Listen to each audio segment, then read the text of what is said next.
sou a Camila Fusco, mentora aqui do time. Tenho hoje o prazer de receber a minha colega, também mentora, Roberta Lira, e a grande Karine de Oliveira, CEO da Wakanda Educação, que tem uma aula bônus para a gente sensacional sobre o beabá do empreendedorismo, vai trocar figurinha aqui com a gente também de como que ela modelou o negócio dela, como que foram todas essas etapas de concepção, entender persona, até chegar no Shark Tank, que fisgou a atenção da nossa Shark. Então, muita coisa bacana hoje. Karine, muito bem-vinda ao nosso bate-papo de hoje. Nossa, então, gente, você que está assistindo aí, gratidão por estar aqui com a gente. Eu estou muito feliz de fazer essa aula bônus, principalmente por ser do jeitinho que a gente aqui na Wakanda gosta de fazer. E eu vou estar aqui tentar traduzir um pouquinho, né, nesse bate-papo com a nossa deusa Camila, nossa deusa Roberta, alguns termos que a gente sabe que, tipo, a nossa deusa Camila fala muito, mas que são imprescindíveis para a gente que está empreendendo, e eu sei que muita gente tem dificuldade, tá? Inclusive, a gente tem umas dicas aqui massa, a gente pegou algumas devolutivas que vocês trouxeram para a gente. Eu vou tentar traduzir aqui e contar um pouquinho também do que eu apliquei na prática aqui na Wakanda. Sensacional. Roberta Lira, tudo bem com você? Olá, tudo bem? Prazer estar aqui com vocês duas. Vai ser ótimo. Estou aqui aprendendo também. Maravilha! E para você que está aí do outro lado assistindo nossa aula bônus, aqui a gente vai fazer um formato muito de bate-papo hoje, e a parte boa é que você pode pegar tanto o áudio dessa aula, quanto o vídeo também, quiser consumir esse conteúdo no caminho, vai ser um formato muito mais de bate-papo do que PowerPoint, tá bom? Para que seja essa troca muito dinâmica. E para começar, Karine, seria muito bacana se você pudesse contar um pouco mais de como que foi a criação da Wakanda? Como que nasceu essa escola de educação que está impactando tantas vidas como você tem feito? Nossa, então, Deus, assim, primeira coisa é explicar que eu só conheci a palavra empreendedorismo em 2017, tá, gente? Então, eu trabalho desde os 19 com apoio a pequenos negócios. Só que antes, para mim, era muito mais voltada como se fosse economia criativa, economia solidária. E aí, a partir desses termos é que eu estava trabalhando na área, né? Enquanto eu estava na faculdade de serviço social. E acreditem que eu caí no mundo do empreendedorismo completamente de paraquedas. Então, foi logo no meu primeiro curso, em 2017, que eu senti a minha primeira barreira, né? Porque são muitos termos técnicos, como vocês devem conhecer. E para mim, com 24 anos, foi muito difícil dizer assim, nossa, eu já trabalho há 6 anos com isso, quer dizer que eu não entendo nada de empreendedorismo. O que é empreendedorismo mesmo? E a partir do momento que eu comecei a entrar, a pesquisar, a saber sobre inovação, startups, mercado de impacto social, e eu fiquei, tipo assim, cada vez mais eu entendia menos. Imagine você ir para uma palestra, você ir para um evento e sair de lá cheio de sopa de letrinha para poder chegar em casa e pesquisar, porque eu não entendia nada. E essa foi a minha principal dor. E a outra coisa foi porque eu falei assim, nossa, parece que as pessoas não falavam dos negócios que eu atendia, né? Dos meus pequenos negócios, daquela galera que realmente atendia na periferia. E foi em uma dessas voltas para casa, que tinha acabado de participar da tal da banca do pitch, que pegando o ônibus eu comecei a reparar que, tipo assim, eu via pitch todo dia, só que era um pitch diferente, era um pitch de buzu, né? Já que aquela baleira tinha que entrar no ônibus e me convencer, né? Naquele pouquíssimo tempo que eu tinha que comprar o produto deles, ele tinha que investir naquele negócio. Então, foi a partir daí que eu comecei a decodificar e entender que eu vinha de um empreendedorismo diferente. E daí que, quando eu comecei a abrir essa porta, uau, eu comecei a descobrir empreendedoras, empreendedores e tudo quanto era canto. Nas feiras, nas ruas. E aí, a minha ideia, a partir daquele momento, foi tentar criar uma ponte entre esse mundo dos negócios que eu estava participando e essa rua e esses bairros periféricos quando eu voltava para casa. E a partir daí, nesse meio termo, que surgiu essa ponte, que é a metodologia da Wakanda. Então, para você que está assistindo, a Wakanda é uma empresa de educação, tá? Só que a gente traduz conteúdo, não daquele jeito que a gente já está acostumado, que é traduzir de uma linguagem, de um idioma para outro. Mas agora a gente começa a pegar as linguagens informais, as linguagens regionais, que vocês devem conhecer aí, que são identitárias para cada lugar, e a gente utiliza isso como tecnologia. E como eu nasci aqui em Salvador, nada mais lindo do que eu pegar o nosso próprio baianês e utilizar isso como tecnologia para traduzir, né, os primeiros módulos da Wakanda. Então, foi muito assim que a Wakanda surgiu. Então, a gente tem todos os programas de educação, curso, formação, mentoria, mas sempre com essa pegada de traduzir e atender esses empreendedores por necessidade. E se você não conhece, com certeza você conhece, são aquelas pessoas que tiveram que criar o negócio por nenhum outro motivo sem ser subsistência. Então, imagine uma empresa ter que dar certo todos os dias de manhã, porque é toda uma família que depende daquela grana. Entenderam como a realidade é diferente? E é exatamente para esse público, para essa realidade que a Wakanda foi criada. Muito, muito bacana. E eu acho que uma coisa que você trouxe é como que uma ideia de negócio e a materialização desse negócio, ele não necessariamente nasce numa sala de reunião, né? Como que você percebeu que o seu cliente era provavelmente quem tivesse ali no seu entorno vendendo bala no ônibus. Então, conta um pouquinho disso. Como que você descobriu quem era a sua persona, quem era o público-alvo? E você teve que gastar muita sola de sapato para chegar até essa pessoa, foi isso? Nossa, gente, acho que isso é uma parte muito legal, porque a gente te vê falando, todo mundo falando aí, né? Persona, persona, persona, persona, e você não faz a mínima ideia que é que você aplica isso depois. Então, passando um pouquinho do ponto de vista da Wakanda, a primeira coisa que você tem que entender é que eu, sendo uma empresa de educação, eu não estou criando nada de novo. Então, a primeira coisa que eu olhei para o mercado foi: tem muita gente fazendo isso. E aí foi daí que eu tive que perguntar e olhar, mas para quem os meus concorrentes estão se comunicando e para quem eles não estão se comunicando. Então, acho que o gancho é esse. Você tem que olhar o mercado que você vai querer se inserir e você tem que observar os seus concorrentes, o mais barril, ou seja, o mais grandão, e aquele concorrente que você não gosta, mas que está vendendo de qualquer jeito, e você tem que entender o que é que está dando certo e o que é que está dando errado. Então, nos primeiros 2 anos da Wakanda, eu comecei a abrir o meu olhar para entender quem eram as pessoas que estavam procurando educação empreendedora.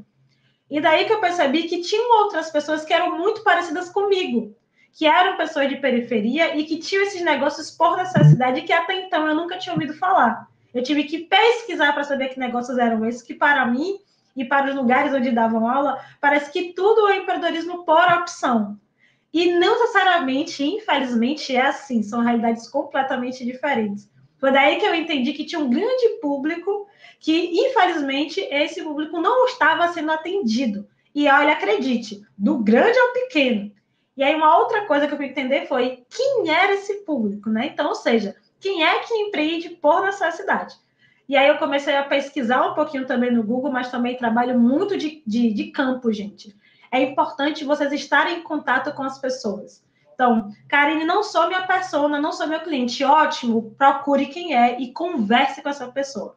Tente entender o que é que estava passando na cabeça dela. Então, eu comecei a perceber e ir para alguns eventos e sempre que tinha alguém muito descontente, aquela pessoa que tá, sabe, com aquela cara de loading, sabe, aquela pessoa que não tá entendendo nada, eu ia conversar com essa pessoa no intervalo, perguntar: e aí, tá tudo bem? Tá gostando? E a pessoa lá, irritadíssima: não, foi uma perda de tempo, não tô entendendo nada. E aí a minha ideia era perguntar para aquela pessoa, primeiro, por que ela tinha ido para lá, e segundo, por que ela não tinha aprendido nada, qual era a dúvida, porque entendo, a gente tem que entender a dor, mas não para saber o problema, pois é que ele não tem solução. É que quanto mais a gente entende a dor, mais você consegue criar uma solução para aquilo. Às vezes a gente sente dificuldade de entender qual é o nosso cliente quando a gente não sabe o que é que nosso produto resolve. E sim, até um produto de luxo resolve o problema. Só que você vai ter que ser bem mais sensível para entender a raiz daquele problema. E às vezes pode ser uma coisa bem simples. E aí, por exemplo, foi aí que eu entendi que eram os termos técnicos que estavam criando uma barreira. Mas eu falei assim, porque eu comecei a falar: não, porque falaram aqui que era um encontro para a gente poder descobrir como é que conseguir investimento no negócio. Eu falei: mas assim, eles só estão falando de startup. O que é startup? Eu não sei o que é isso. Eu não sou isso. Eu falei: então pronto. Então, startup é uma empresa de base tecnológica. Realmente, você não é uma empresa de base tecnológica. Mas não necessariamente você não consegue ganhar investimento. Então, quando eu comecei a explicar para as pessoas o que eram os termos, eu descobri que eu tinha essa habilidade de tradução. Porque a pessoa conversava comigo e depois de conversar comigo, ela entendia que ela entendia. Então, então é isso. Eu falei: eu faço isso na prática. Eu falei: exatamente. Só que você faz de um jeito que você não sabe o termo, entendeu? Eu, entendi, faz sentido. Então, foi muito a partir daí que eu comecei a descobrir essa pessoa. Então, descubro qual é a sua persona. E o segundo passo 2 foi, tem que ter mais gente, porque não adianta ter só 5 pessoas com um problema bem específico. Tem que ter um mercado para isso. Então, depois que eu conversei com aquela pessoa que eu entendi o que é que era, eu comecei a pesquisar com outras pessoas para poder descobrir aquele problema. Então, eram pessoas que tinham um negócio pequeno, eram pessoas que tinham um negócio muito físico, eram pessoas que não tinham muito contato com tecnologia. Então, toda vez que eu encontrava uma pessoa nesse perfil, eu já conseguia bater um papo, apresentar os termos técnicos e percebia que a maioria deles entendia que aquilo não era para ele. Ou seja, eu percebi que o meu público não se identificava como empreendedor. Ele achava que era um bico, ele achava que era um corre, ele achava que era uma civirologia, ou seja, estava só se virando ali. E foi daí que eu compreendi, olha, então essas pessoas estão invisíveis, porque geralmente elas não têm CNPJ, elas estão por aí nas ruas, e pela necessidade que elas passam, elas não investem em conhecimento. Então, imaginem só, depois eu descobri que o meu público-alvo, na maior parte, eram mulheres, porque ao pesquisar quem eram as pessoas que iam procurar formação empreendedora, as mulheres estavam lá dominando, né? Eu percebi também que para essas mulheres estarem lá é porque elas tinham uma baixa entrada no mercado de trabalho. Então, muitas delas queriam trabalho de carteira assinada, só que elas não conseguiam e por isso empreendiam. Então, já de cara, elas estavam fazendo algo que elas não acreditavam. Então, eu falei assim, olha, preciso compreender todas essas dificuldades para que eu pudesse traçar minha persona. E aí, quando eu olhei para os meus concorrentes e para o que eles faziam, e percebi que a maioria não investia nas mulheres, eu falei, pronto, é exatamente isso. Eu acabei de descobrir por que a maior parte dessas mulheres é invisível. Porque para o empreendedorismo por opção, as mulheres não estão lá, né? Para esse empreendedorismo por opção, que você tem tempo para planejar, geralmente você encontra realmente os homens lá com esse tempo livre, porque a gente está realmente com uma tripla, uma dupla jornada, na verdade. Então, foi daí que eu comecei a descobrir, e quando eu falo sobre persona, foi entender que essa rainha, que geralmente é mãe solo, que mora na periferia e que criou um negócio porque ela precisa sustentar a família. Entende? Se você aqui se identificou, ou se você percebeu que você conhece alguém, isso se chama persona.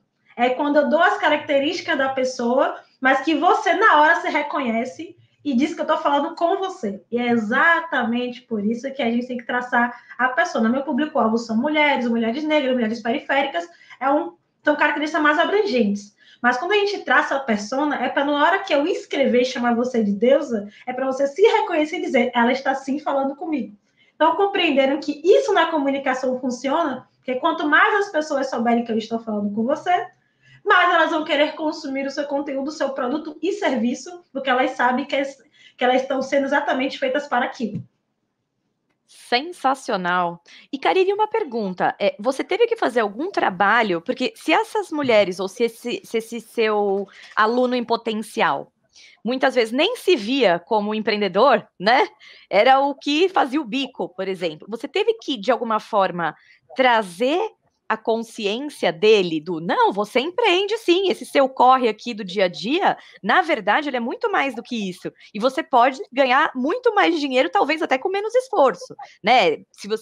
Como que você fez isso? Você teve que fazer esse tipo de levantar a consciência da pessoa? E se você lembra mais ou menos com quantas pessoas você conversou? Nossa, não, gente. Nos primeiros 2 anos da Wakanda, a gente conseguiu entrevistar cerca de 200 pessoas, assim. Porque foram 2 anos, gente, 2 anos eu pesquisando com esse incômodo, e foram 2 anos com esse incômodo ouvindo outras pessoas poderem entender. Não, eu não estou incomodada sozinha. Né? E aí, Deusa, isso que você trouxe do convencer está muito alinhado à tal da proposta de valor. Né? Porque quando eu percebi que o meu público não sabia que era meu público, eu tinha que me comunicar com ele de uma forma tão direta que ele soubesse, não, é para mim. Então, daí que eu comecei a compreender que, tipo assim, imagine você aprender empreendedorismo sem falar nenhum termo em inglês. Percebeu? Qualquer pessoa que tenha essa dificuldade vai sim perceber que eu estou falando com ela. E aí, quando a pessoa realmente, não, é claro que eu quero aprender porque eu não sou obrigada. Então, é isso, Deus, eu estou falando com você. Uma das propostas de valor da Wakanda é exatamente essa. É aprender empreendedorismo de uma forma descomplicada em uma linguagem que você conhece. Então, foi a partir daí que eu comecei a compreender por que a comunicação era importante. E aí, uma das dores que a gente percebeu é que, por exemplo, essa pessoa que empreende por necessidade, ela tem uma outra realidade. Ela precisa de resultados rápidos, para ontem. E a maior parte da iniciativa de educação empreendedora sempre fala, tem que ter tempo. Não, você tem que pesquisar, você tem que planejar. E, amiga, para quem precisa ter resultado para ontem, esse planejamento reduz de 6 meses para 2 dias. Eu preciso de alguma coisa que me dê resultado em 2 dias, porque senão não vai rolar. Então, foi aí que eu percebi, olha, preciso criar algo que seja mais específico. Então, toda a metodologia da Wakanda ali foi criada especialmente para empreendedores por necessidade. Então, daí que a gente percebeu que nossos cursos teriam que ser rápidos, mais práticos. Porque na Wakanda ninguém vai aprender conteúdo, mulher. Conteúdo tem no YouTube, tem nos meus concorrentes.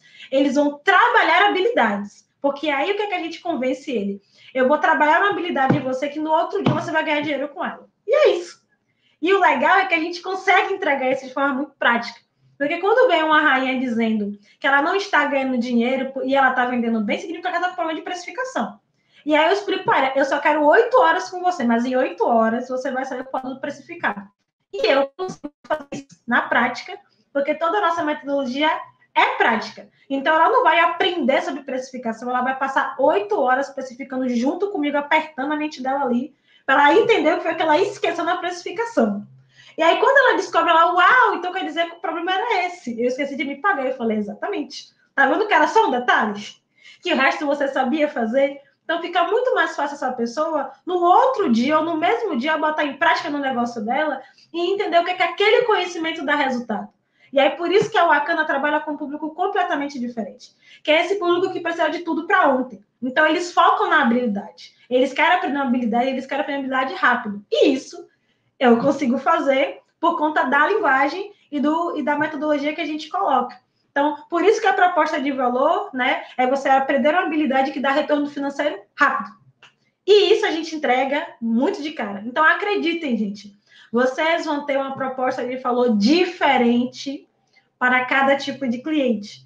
Porque se vocês pararem para perceber, a Wakanda trabalha com empreendedores pequenininhos, mas a Wakanda também trabalha com grandes empresas. Então, são 2 clientes que são empresas, só que de portes diferentes.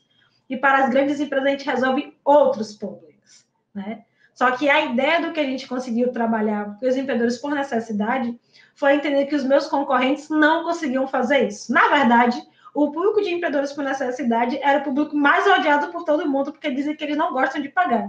E, na verdade, o que eu descobri é que eles gostam de pagar, tá? Eles preferem pagar. Se pagarem R$10, vão consumir a sua alma porque pagou R$10. Porque eles querem experiência de cliente. E a maior parte das iniciativas grandes fornecem cursos gratuitos que são só conteudistas e que, literalmente, eu fico 1 hora te ouvindo e quando eu volto para casa é que eu descobri que eu não entendi nada. E aí dá a sensação de que eu perdi meu tempo, e tempo para essas pessoas é completamente escasso, porque ele tem que dar retorno financeiro. Então, foi muito a partir daí que nessa proposta de valor e nessa metodologia que a gente criou específica, gente. Então, a minha metodologia dá resultado para quem empreende por necessidade. Atende outras pessoas? Atende. Já atendi startup. Eles vão falar, meu Deus, mas é muito raso. Eu falei, não é que é muito raso, né? É que no seu caso você tem tempo para planejar. E para quem não tem, botaria em prática no outro dia. Então, perceberam essas coisas? Então, é você criar uma coisa, criar um produto ou um serviço, mas que você entenda na alma para quem você está falando. Acho legal fazer uma analogia, assim, que é óbvia, né? Mas associando muito ao que a gente tem aprendido aqui no curso, que é a Karine foi lá, conversou com o cliente. Ela descobriu o job to be done, a dor do cliente. O job to be done do cliente. Em cima disso, ela desenvolveu a proposta de valor desse cliente. E aí ela tem outro job to be done. Aliás, ela tem outro cliente que tem outro job to be done. Outra dor, que é sempre também a gente tem que lembrar que essa dor é sempre do cliente, não da empresa. O job to be done é do cliente, não da empresa. Fazer essas analogias de que, assim, a gente está aprendendo várias coisas do curso e aqui a gente está vendo na prática. O que a Karine fez é o que a gente está mostrando para vocês que tem que fazer e jogar bola para cima, né? Vamos lá, muito legal. É uma prática excelente. Eu queria até fazer uma pergunta que é assim, você está falando com a gente sobre empreendedoras que começaram por necessidade. Até me lembrei de um momento que Bem quando eu comecei a trabalhar com a Camila, a gente fez um post que era Nunca é tarde para empreender. E quem empreendia tarde? Eram homens mais velhos, né? E assim, aí eu recebi um comentário. Nossa, não tem mulher. E aí a Camila, vai fazer uma pesquisa, por favor, para a gente atender essa pessoa. E eu comecei a pesquisar loucamente. Nossa, cadê essas mulheres empreendendo na maioridade? Sei lá, na terceira idade, enfim. Não tinha. Por quê? As mulheres não têm entrada no mercado, não têm essa passabilidade, então elas começam a empreender na irregularidade muito mais nova.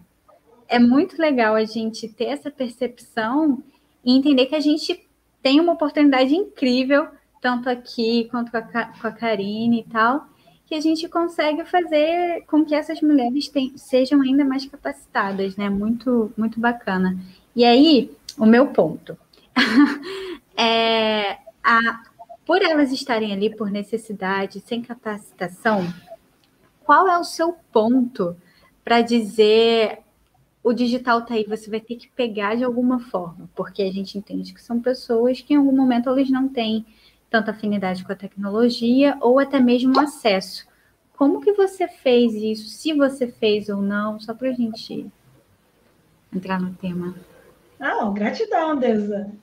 Primeiro, explicar que, tipo assim, as mulheres, na verdade, ao contrário dos homens, têm menos resistência digital. Então, na verdade, né, eu acho que no caso das nossas rainhas, na verdade, é trocar a lógica. Porque no início da pandemia, quando ficou, pareceu que eu era submissa à tecnologia, e não ao contrário. Então, a ideia da Wakanda que a gente trouxe a tecnologia foi para explicar, se a tecnologia não está te ajudando, está errado. Porque é para te ajudar, é para ser a lógica ao contrário. Então, ao invés de sair por aí no desespero, aprendendo tudo, ou achando que tem que estar em tudo, entenda primeiro quais são as suas necessidades e pesquise qual das tecnologias que estão aí para poder te ajudar. Porque, por exemplo, que eu falo para ela, rainha, se você prefere muito mandar áudio, né? Então, muitas das vezes o Facebook não é um lugar para você. Você precisa de um lugar onde você possa. Então, esteja no Zap e se comunique por áudio, porque é só você estar aprendendo uma habilidade sua. Há uma plataforma que permite que a sua habilidade se potencialize. Rainha, se você é uma pessoa que você gosta muito de gravar vídeo, que você não tem problema de gravar vídeo, então você tem que focar no YouTube. Porque lá é a plataforma que vai te dar muito mais habilidade através de gravar vídeo. E ao invés de você sentir mais dificuldade, você vai gostar de estar naquilo com a habilidade sua. Deus, se você é uma pessoa que gosta de tirar foto, que você não tem problema para tirar foto, você vai o quê? Focar no Instagram. Então, a ideia é você pegar uma habilidade sua, do seu negócio, e entender em qual plataforma você pode utilizar e quais são as ferramentas que vão te potencializar naquela habilidade, e não ao contrário, como vocês estavam colocando. Aprenda a usar tal coisa, aprenda a usar tal coisa, você tem que usar tal coisa, e isso, quando eu começo a me frustrar, entendendo que eu não consigo fazer, eu fico mais nervosa ainda, e digo que aquilo não é para mim. Então, a ideia é trocar a lógica. Primeiro, olhe para dentro, entenda como é que você funciona, entenda quais são os seus pontos fortes, principalmente, e com os seus pontos fortes, você vai aprender a potencializar os seus pontos fracos. Uns chamam isso daí de KPI. Eu faço assim, o negócio tá ligado, é um ponto forte aproveitando o ponto fraco, e é essa bagaça aí mesmo.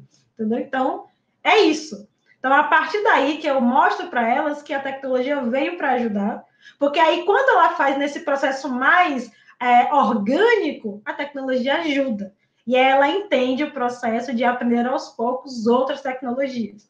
Porque se eu vou na lógica de que você é obrigada a fazer tudo em tempo rápido, amada, nossa mente não dá, não. Quando eu digo para ela que ela tem que produzir conteúdo todo dia, Ave Maria. Se for uma pessoa que tem problemas em se expor, não vai rolar. Então, ela tem que primeiro entender a demanda dela, para depois colocar isso para fora e aliar isso com uma tecnologia, porque dessa forma a rainha flui naturalmente. Sensacional sua explicação, Karine. Eu acho que certeza que muita gente que está assistindo, como aluno, tem muito a aprender do que você tem para compartilhar, especialmente em proposta de valor, que é algo bastante sensível, né?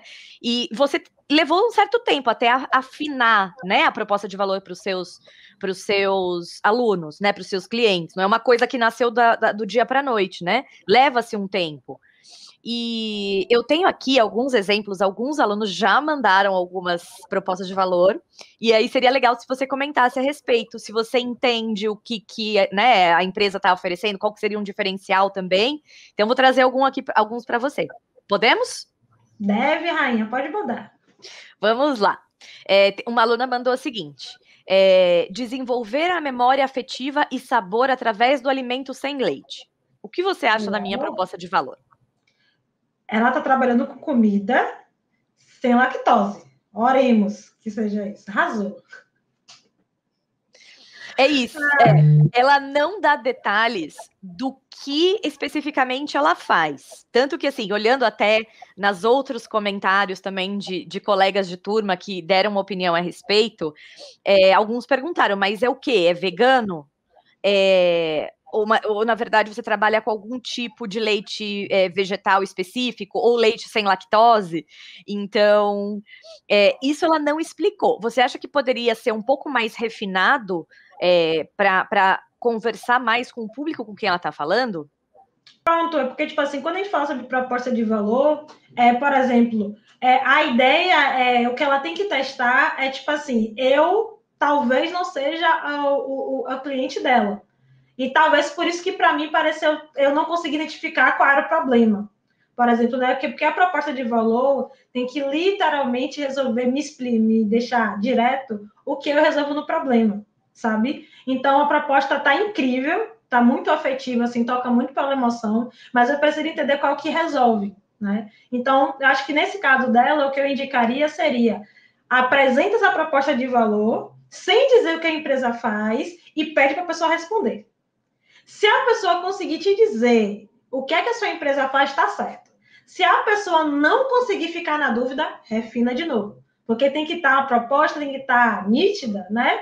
Para quem é seu cliente. Ele sim tem que olhar a proposta de valor e dizer, isso é para mim. Então, fica essa dica para fazer dessa forma. Sensacional. Tenho mais uma aqui. Toda mãe merece ter conforto e beleza no momento de amamentar.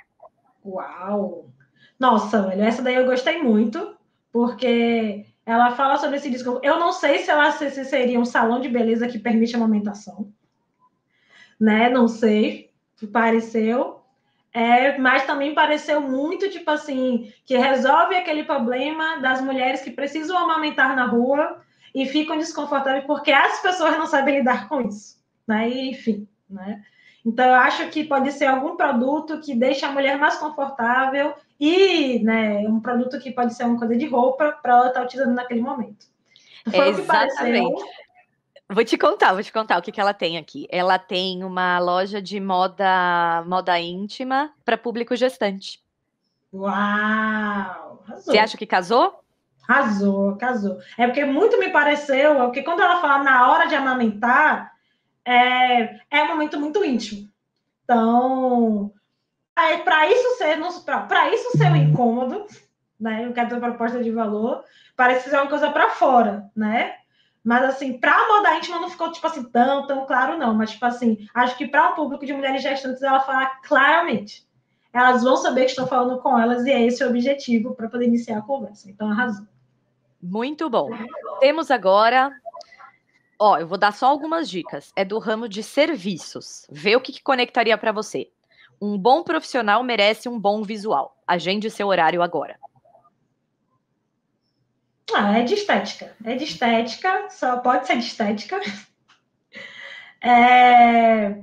Eu acho que a proposta de valor dele, né, ou dela, no caso, porque eu sei que é um serviço de estética, tem a ver com, né, beleza, mas eu creio que, tipo assim, tem que ser um pouquinho mais impactante, né? Até porque o problema foi muito raso. Esse problema de estética vai ser sobre qualquer coisa, né? Então, eu acho que, tipo assim, para essa pessoa eu indicaria muito mais ela tentar conversar mais com seus clientes para entender por que você consome meu serviço ou produto. Eu acho que essa pergunta é a melhor pergunta para você poder fazer. Porque, às vezes, por exemplo, você vai encontrar pessoas que consomem só por consumir, mas o legal é quando você encontrar pessoas que te respondam claramente, rapaz, eu vou por conta disso. Pô, eu dou um tapa no visual porque quando eu tô triste, eu dou um tapa no visual para ser mais confiante. Então, tipo assim, arrase na sua primeira impressão, agende esse horário agora. Entende? Porque a ideia é sentir mais confiante a partir do momento que eu estou de bem, né, com minha apresentação pessoal. Então, só seriam algumas dicas, porque a proposta de valor, para além de resolver um problema, também tem que ser algo que quando você fala, a pessoa te dê mais atenção para saber mais sobre o negócio. Maravilhoso. Era uma barbearia. Arrasou. Deixa eu pegar mais uma aqui. Vamos lá. Looks atuais e fáceis de combinar para você não perder tempo pensando no que vestir. Uau! Arrasou! Adorei! Não, gente, perfeito! É a loja de roupa. É uma loja de roupa e de roupa prática, talvez, para o seu dia a dia ali, para você ficar na dúvida. Já pensei em serviço junto. Que dá os conjuntos prontos. Enfim, porque a ideia é que eu não quero escolher. É que esse look aqui é para você. Toma, veste e vai arrasar na rua. Pensei que já venha com alguma consultoria, algo do tipo, né? O serviço aliado ao próprio produto, né? Sei. Show de bola. Muito bom. E então agora a gente montar uma. Vamos montar Olha uma. Só, joga do nada. Arrasou. Bora nadar. Bora. Vou pensar aqui. No caso do Código dos Tubarões, para mim seria, né? Decodifique a estratégia dos grandes para você aplicar no seu negócio hoje. Temos aí. Maravilhoso. Vou dizer aqui. É uma empresa. Já vai eu aqui pensando em algo. Sei lá, pensei aqui. Eu não defini proposta de valor numa empresa que eu criei ainda. Suponhamos que seja uma empresa de aluguel de equipamentos fotográficos, né? A gente está no meio de uma pandemia e comprar equipamentos tecnológicos, assim, principalmente fotográfico, que sempre foi muito caro, agora está absurdo. Então, traz uma ideia para além de, olha, estamos economizando, estamos fazendo uma economia sustentável e compartilhada. Essa é a ideia geral. Como que eu criaria uma proposta em cima desse negócio? Pronto. No caso que eu entendi que o problema que você resolve é acessibilizar, né, equipamento de audiovisual para pessoas que vão trabalhar com isso no home office, por exemplo. Então, a ideia é pensar sempre a proposta de valor pensando nessa maior dor, que é o acessibilizar. Então, consiga trabalhar com audiovisual em casa de uma maneira acessível. De maneira clara e objetiva. Arrasou. Eu ia me desmutar, mas eu vi que já estava certinho. Arrasou. Adorei. Essa ideia de acessibilidade ainda não tinha pensado. É porque você tem que pensar na dor, qual é a principal dor. Então, no seu caso, não é só a questão do audiovisual, mas, tipo assim, como eu consegui esse produto no meio da pandemia, já que ele tem um alto valor elevado. Então, a partir daí, o acessibilizar, ele entra muito, que é exatamente o aluguel. Né? Adorei. Não significa que você vai ganhar menos, mas eu vou conseguir um equipamento de uma forma muito mais rápida. Já vou criar essa empresa, gente. Mandaram muito bem. E assim, até pegando o gancho no que a Roberta falou, já vou criar essa empresa.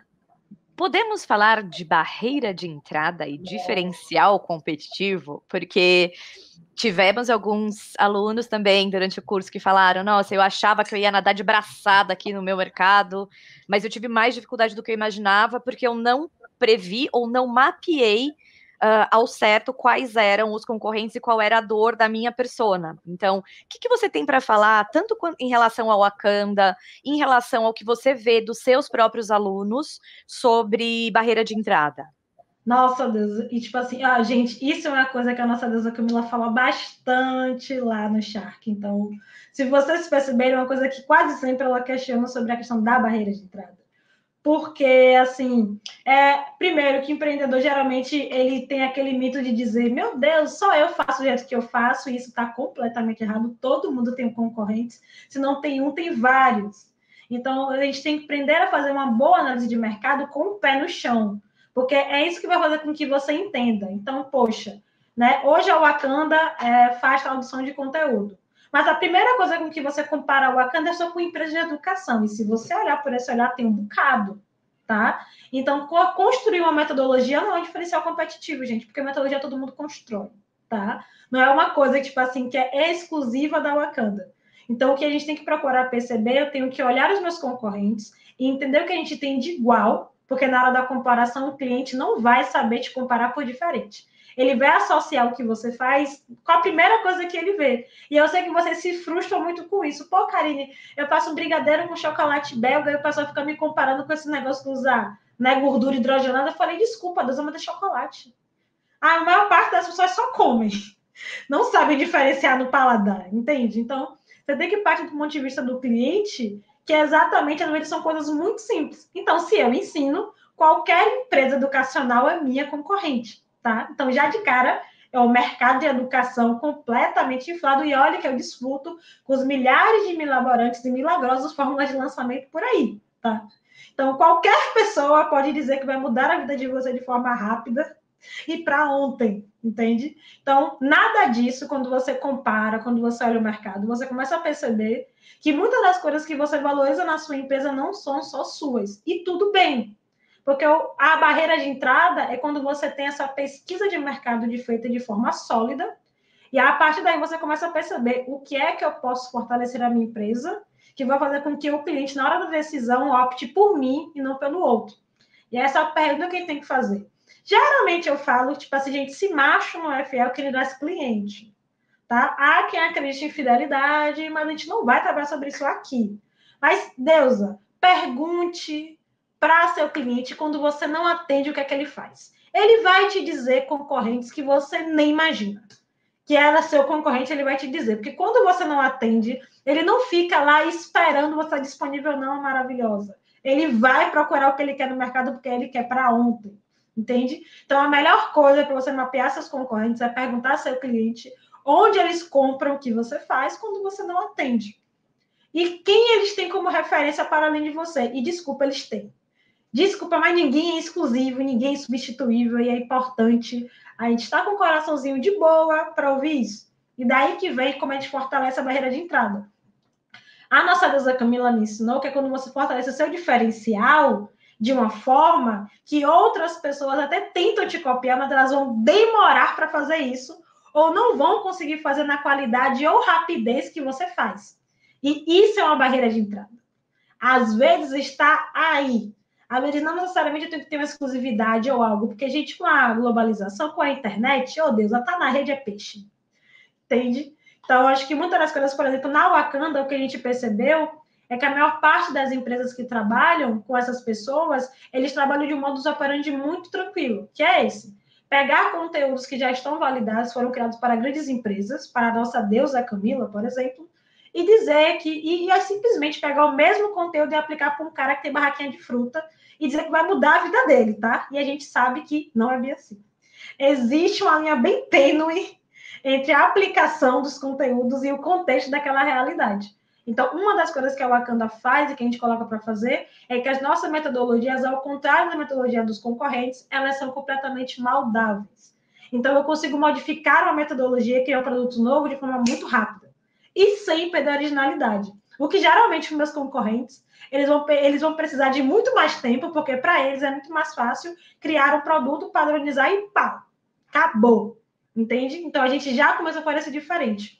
E uma outra coisa que a gente faz é que, a partir do momento que a gente traduz conteúdo, eu uso a força dos meus concorrentes e tenho que gastar um dinheirão para criar e validar o conteúdo, e eu vou lá na frente e traduzo. O que me deixa sempre um pouquinho com um passo adiante, porque eu vou traduzir, e nessa de traduzir eu vou criar produtos novos muito mais rápido. Então, mesmo que eles copiem um produto como Acelerando o Seu Corre, em 2 semanas eu crio outro. Com a mesma qualidade, com a mesma rapidez e com a mesma metodologia, porque a ideia da Wakanda era fugir da caixinha. Então, perceberam que o meu diferencial, para além da metodologia de tradução, usando a força do meu concorrente, que me deixa na minha frente, eu tenho esse diferencial de ter uma metodologia que é mais fácil de ser maleável, mas sem perder a originalidade. Então, a partir daí, eu pego uma força, né, e uma característica do meu concorrente mais pesado, que no caso é o Sebrae, e uso ela ao meu favor. E é uma coisa que eu oriento vocês também. Analisem o mercado de vocês para que vocês entendam como é que vocês podem fazer isso nos mínimos detalhes. Sabe? Às vezes é um detalhe que faz com que você vire a chave. Tem pessoas que vão me dizer, Karine, meu atendimento é meu diferencial. Tenho baixa barreira de entrada porque atendimento é algo subjetivo. Cada um aqui vai ter um atendimento que, tipo assim, para mim é ideal, mas talvez para outra pessoa não seja. Então, infelizmente, gente, atendimento, sabor, é tudo intangível.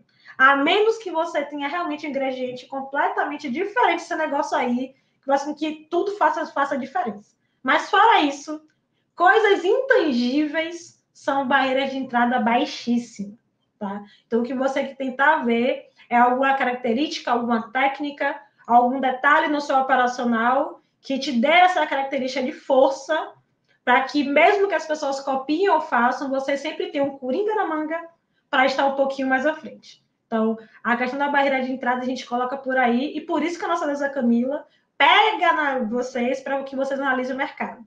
Tá? Então, pelo amor dos orixás em que vocês acreditam, não esqueçam de analisar o seu mercado, mesmo achando, por algum motivo absurdo, que vocês não têm concorrente. Maravilhoso. Complemento com a frase da Camila ainda, né? Saiba tudo que a sua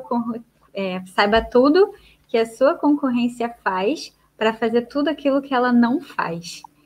Eu acho muito bom isso. Até a Fusco explica isso muito melhor do que eu, a metodologia RACE, né? Que traduz bem, passo a passo, como que a gente faz essa comparação, como a gente olha para os nossos concorrentes e tira o melhor deles. Tem até uma contribuição de outro autor, que é do livro Roube como um Artista, que é muito legal, é um livro bem fácil de ler, e ele não pede para você tirar as referências dos seus concorrentes, mas ele pede para você sempre olhar para as suas referências e copiar sem medo, né? Além de citar fonte, etc., essas coisas normais, mas basicamente assim, ele faz uma analogia em certo momento do livro, que era quando ele era mais novo, e ele viu Jurassic Park, e ao final do filme, ele adorou e tal, em vez dele ficar esperando a segunda versão, o segundo filme, aliás, ele foi escrever. Ele não sabia que o nome disso era fanfic. O nome disso, né, quando a gente cria uma história em cima de uma que já existe, né, a gente está fazendo fanfics. Então, assim, ele fez uma fanfic do filme e ele adorou aquela versão que ele fez. Só que lançou Jurassic Park 2 e ele odiou. E o que ele fala? Eu aprendi muito com isso, porque eu criei a partir de uma coisa que eu gosto. Então, eu escrevi uma coisa que eu gosto a partir de uma referência. E até hoje eu faço assim, seja com meus livros, com os meus negócios. Você vai tirando as referências, vai somando, estudando tudo que você gosta e fazendo, né, uma ligação diretamente para os negócios, você tira dos seus heróis, ídolos, etc., tudo aquilo que você gosta e compila. Tudo isso vai virar você. A gente se constrói pelo outro nos dias atuais, né? Não tem muito como fugir disso. A gente sempre vai se construir a partir do outro. Se é uma questão ruim ou não, não sei dizer, mas é assim que acontece. Não, tudo bem, Aine, é porque entenda, ninguém copia o que é ruim. Você não copiou a característica de alguém que você não gosta. O problema é que tem coisas que a gente gosta e que para outras pessoas são ruins e a gente não sabe. A gente só copia o que é bom, sabe? Mas eu acho que é legal do diferencial competitivo é você entender que isso vai acontecer e você se preparar para isso. É você trabalhar com o seu mercado com o pé no chão. Entendendo, tipo assim, pô, Karine, eu comecei a fazer uma parada aqui, daqui a pouco todo mundo começou a fazer. Ótimo! Aproveite isso e use contra o seu cliente. Aproveite isso e diga assim, tá vendo, gente? Há 2 anos atrás, essa técnica não era muito conhecida. Olha quantos concorrentes meus hoje utilizam. Ou seja, sempre peguem a força do seu concorrente e fortaleçam a sua estratégia. Porque, afinal de contas, né, estamos falando sobre mercado e o sol está aí para todos.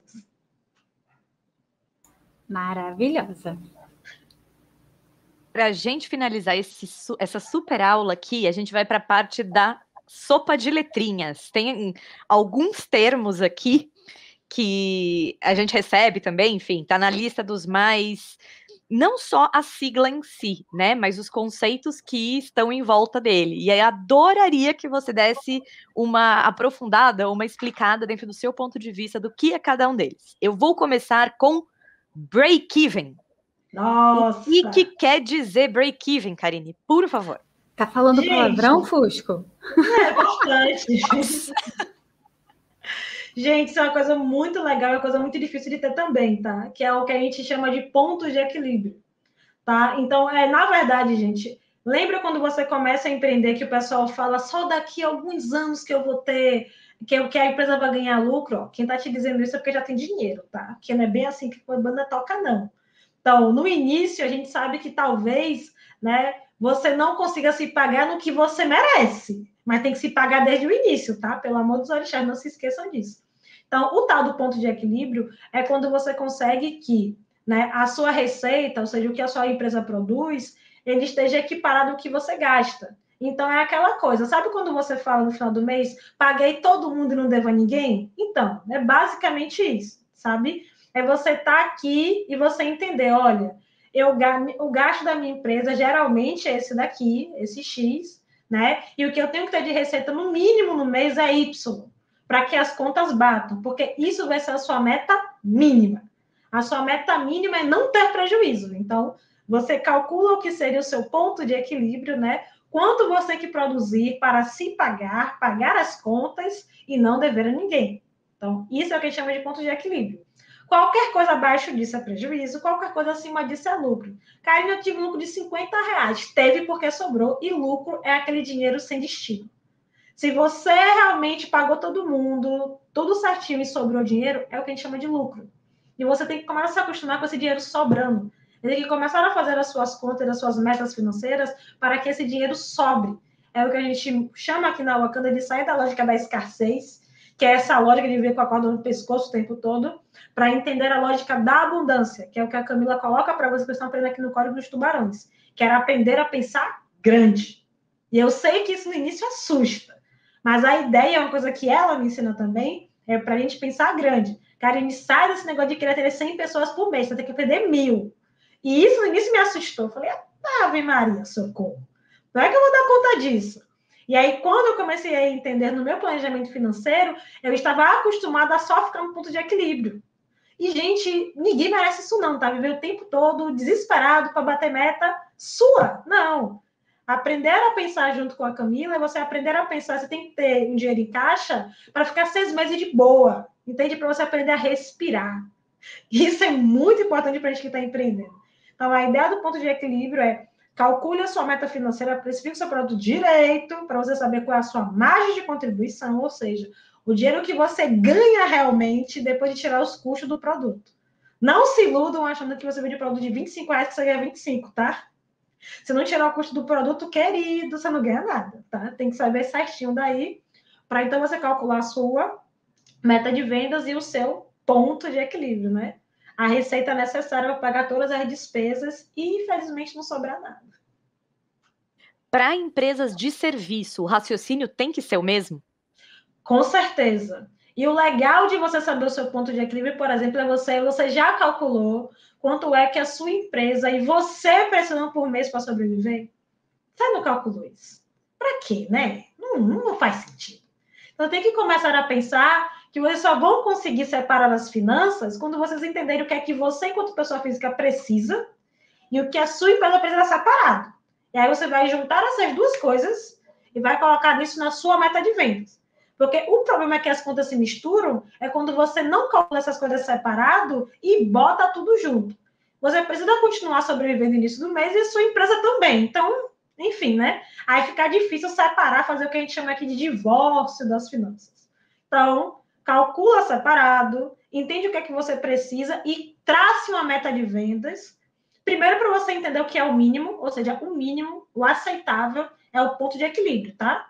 Só que, logicamente, que agora a gente vai aprender com a Camila a pensar muito mais do que o mínimo, né? Que é para superar, que é para aprender que o dinheiro sobe. Lindo isso. E o ROI? Nossa. O que é esse tal de ROI? Em inglês eu não faço a mínima ideia, tá? Mas em português dizem que é o retorno sobre investimento, que a gente chama aqui de RIC, sabe? Então, gente, voltando para aquela máxima de novo, que no início do empreendimento você só tem que investir e esse retorno só vai gerar daqui a 2 anos. Eu fico olhando assim, amada, se você não fizer a conta, não volta nem em 2 anos, tá? Você fica perdido aí porque você não anotou quanto você investiu.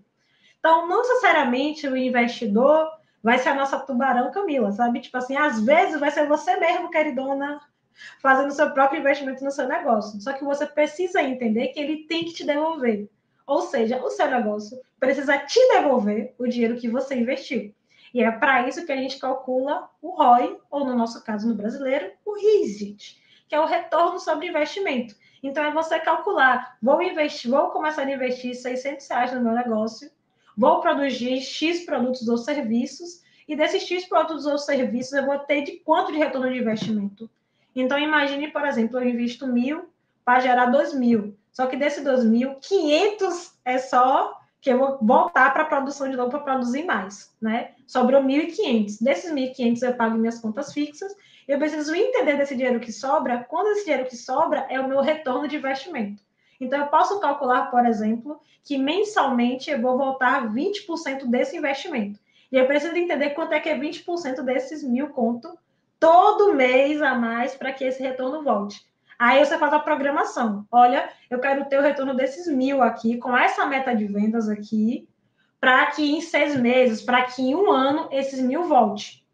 Porque a ideia é, uau, agora com esses 1.000 voltando para o meu bolso, que é para voltar, eu decido o que é que eu vou fazer novamente. Só que quando você não faz essa conta, você só injeta no negócio e deixa com Deus, né?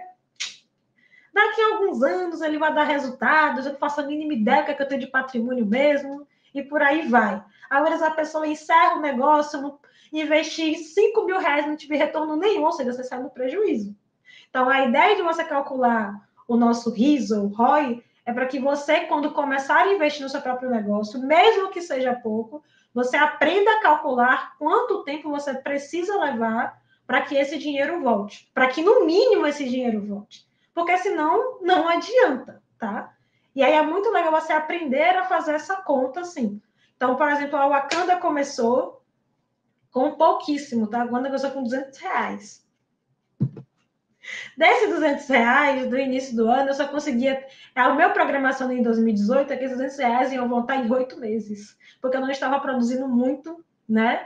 E eu tinha vergonha de ir para online, o que me daria um retorno de investimento muito mais rápido. Então, eu tentei investir no físico, gente, que é completamente difícil, tá? Não façam isso de forma alguma. Aproveite as tecnologias para facilitar a vida. Então, basicamente, meus R$200 iam demorar quase 8 meses para voltar, porque eu tinha uma capacidade de produção muito pequenininha. Então, a partir disso, o que aconteceu? Eu calculei que esses 8 meses seriam, na verdade, para eu conseguir o meu primeiro investimento, que era de R$50.000. Então, perceberam como é a situação? Eu botei na minha meta financeira que eu tinha 8 meses para poder captar grana para a Wakanda de receita, R$50.000. E aí sim, né? Eu consegui cumprir em menos tempo, lógico, né? Que esse retorno de investimento voltou em 6 meses, que foi exatamente o tempo de eu escrever o Wakanda em forma de projeto, ganhar um edital, e a partir desse edital executar todas as ações da Wakanda me pagando e pagando a equipe. Então, perceberam que, tipo assim, na minha lógica, o meu retorno de investimento, eu entendi como é que funcionava a minha captação, então vai depender muito de vocês. Alguns vão fazer que nem eu, e outros vão fazer em cima do produto ou serviço. Mas a ideia é que você sempre programe para que esse dinheiro sempre volte, e sempre que você investir um dinheiro a mais no seu negócio, você sempre tem em mente quando é que ele volta, tá? Até para você poder, depois desse tempo, voltar e conversar com você mesmo. Tipo assim, uau, conseguimos isso nesse tempo. Quais são os nossos próximos planos agora?